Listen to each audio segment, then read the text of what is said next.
നമ്മുടെ ലക്ഷ്യം അവയവങ്ങൾ നശിക്കുന്നത് തടയുകയും കേടായ അവയവങ്ങളെ റിപ്പയർ ചെയ്തെടുക്കുക എന്നതുമാകണം. ലൈഫ് സ്റ്റൈൽ കറക്ഷൻ ഇവിടെ ഒരു ഗെയിം ചേഞ്ചർ ആകുന്നത് എന്തുകൊണ്ടെന്നാൽ, ഒന്ന്, ന്യൂട്രിഷൻ അഥവാ പോഷകാഹാരം.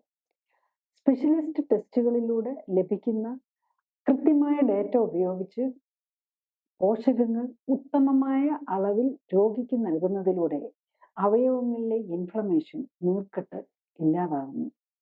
ശരീരത്തിന് ആവശ്യമായ ശുദ്ധമായ ഇന്ധനം നൽകുന്നു.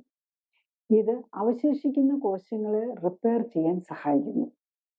ഇൻസുലിൻ റിസപ്റ്ററുകളുടെ കേടുമാറ്റി ഇൻസുലിൻ ലെവലും ഗ്ലൂക്കോസ് ലെവലും നോർമലാക്കുന്നു. രണ്ട്, സർക്കുലേഷൻ അഥവാ രക്തയോട്ടം വർദ്ധിപ്പിക്കുക. ടാർഗറ്റഡ് വ്യായാമത്തിലൂടെ രക്തയോട്ടം മെച്ചപ്പെടുത്തുമ്പോൾ പോഷകസമൃദ്ധമായ ശുദ്ധരക്തം അവയവങ്ങളിലെത്തി നശിച്ച കോശങ്ങളെ നീക്കം ചെയ്യാനും പുതിയ കോശങ്ങളെ നിർമ്മിക്കാനും സഹായിക്കുന്നു. മൂന്ന്, ഡീടോക്സിഫിക്കേഷൻ ഓർ വിഷാംശം ഒഴിവാക്കുക. ശരീരത്തിലടിഞ്ഞ വിഷാംശം പുറത്തു കളയാനും പുതിയതായി വിഷാംശം ശരീരത്തിലെത്തുന്നത് തടയാനും കഴിയണം.